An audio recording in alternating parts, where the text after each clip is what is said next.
Welcome back to my channel. Meena வந்து விஜயா வந்து அடிச்சுட்டாங்க. கிருஷ் பற்றின எல்லா உண்மையுமே வந்து சொல்லு அப்படின்னு வந்து சொல்கிறாங்க. ரோஹிணியோட அம்மா வந்து ரோஹிணியை வந்து மிரட்டுறாங்க. சாமியார் அப்படி என்ன விஷயத்தை வந்து சொன்னார் அப்படின்றத நம்ம டீட்டெயிலாக வாங்க பார்க்கலாம்.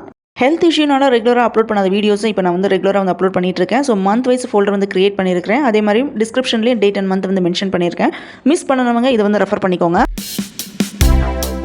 சீதா வந்து மீனாட்ட வந்து பேசிகிட்டே வேலைக்கு போகிறா. அப்போ மீனோட அம்மா வந்து வராங்க. அதுக்கப்புறம் 2 பேருமே வந்து பேசிகிட்டு இருக்காங்க. சீதாக்கு முத்து மாதிரி நல்ல மாப்பிள்ளை கிடைக்கணும் அப்படின்னு வந்து சொல்லிட்டு இருக்காங்க. அதுக்கப்புறம் மீனா அங்கேருந்து கிளம்பும்போது கால் வந்து தடுக்குது. ஸோ அங்கே இருக்க ஒரு சாமியார் வந்து இது கவனிச்சிட்டு இருக்காரு. மீனா பூசாரிட்டர் கொடுத்துட்டு திரும்பி வராங்க. ஸோ அப்போ அந்த சாமியார் வந்து மீனா வந்து கூப்பிட்றாங்க. மீனா அவங்கள்ட்ட போய் என்னம்மா ஏதாவது சாப்பிட்டீங்களா அப்படின்னு வந்து கேட்பாங்க. அப்போ அந்த பெண் சாமியார் என்ன சொல்கிறாங்கன்னா, நான் யாருன்னே தெரியாது, ஆனால் என்ன சாப்பிட்டீங்களா அப்படின்னு அக்கறையாக வந்து கேட்குறேன். இந்த நல்ல மனசுக்கு எல்லாமே நல்லது தான் நடக்கும் அப்படின்னு வந்து சொல்கிறாங்க.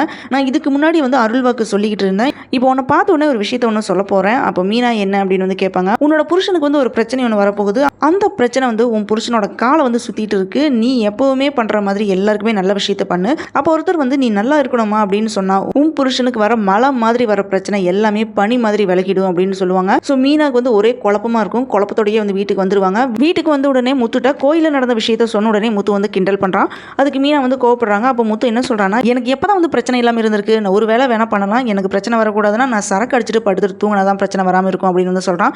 இதை கேட்டதும் மீனா வந்து கோவப்பட்டு அங்கேருந்து பில்லோ எடுத்து முத்து அடிக்கிறாங்க. ஸோ அப்போ முத்து லைட்டாக மூவ் ஆன டைமில் வீட்டோட வாசலில் நின்றுட்டு இருந்த விஜயா மேலே விழுந்துடுது. இதனால விஜய் வந்து ஆஷுவலாக வந்து கத்திட்டு இருக்காங்க. நீ வேணும்னு தான் என்ன அடிச்ச அப்படின்னு வந்து சொல்லிட்டு இருக்காங்க. அதுக்கு முத்து, நாங்கள் 2 பேருமே விளையாடிட்டு தான் இருந்தோம், நீங்கள் தான் குறுக்கில் வந்துட்டீங்க அப்படின்னு வந்து சொல்கிறான்.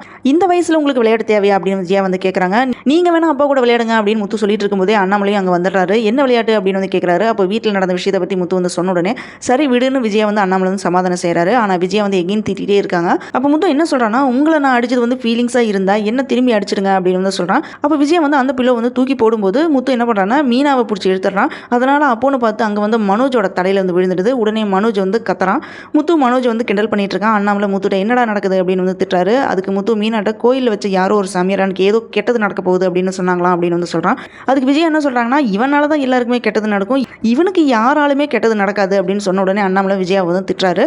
முத்துவும் உன்னோட பையன் தான், ஆனால் எப்போ பார்த்தாலுமே அவன் வந்து குறை சொல்லிட்டே இருக்க அப்படின்னு விஜயாவை அண்ணாமலை வந்து திட்டுறாரு. அப்போ விஜயா மனசுக்குள்ள என்ன நினைக்கிறாங்கன்னா, ஃபர்ஸ்ட் இவளுக்கு ஒரு தாயத்தை வாங்கிட்டு வந்து இவளை வந்து விரட்டணும் அப்படின்னு நினைச்சிட்டு இருக்காங்க. அங்கே முருகன் வந்து வித்யாவை வந்து பார்க்க போகிறான். அவர் பார்க்க போன இடத்துல ரோஹிணி வந்து அங்கே இருக்காங்க. ரோஹிணிட்ட வித்யா வந்து முருகனை வந்து இன்ட்ரோ பண்ணுறா. அப்போ முருகன் என்ன சொல்கிறான்னா, எங்கள் மேரேஜை நீங்கள் தான் முன்னாடி நின்று நடத்தணும் அப்படின்னு சொல்லிட்டு கிளம்பி போயிடுறான். அதுக்கப்புறம் ரோஹிணியோட அம்மா அங்கே வர்றாங்க. வந்தவங்க நல்லா விசாரிச்சுட்டு, கிருஷ் வந்து டெய்லியும் உன் மாமனார்ட்ட பேசிட்டு தான் ஸ்கூலுக்குள்ளே போகிறான் அப்படின்னு வந்து சொல்கிறாங்க. அவரும் அவன் எங்கே இருக்கான் அப்படின்னு வந்து பார்த்து வந்து பேசுகிறாரு. எனக்கு பயமாக இருக்குது, இப்போ நீ பணக்கார பொண்ணு இல்லை அப்படின்னு தெரிஞ்சிருக்கே உன் மாமியார் வந்து பெரிய பிரச்சனை வந்து பண்ணிட்டு இருக்காங்க.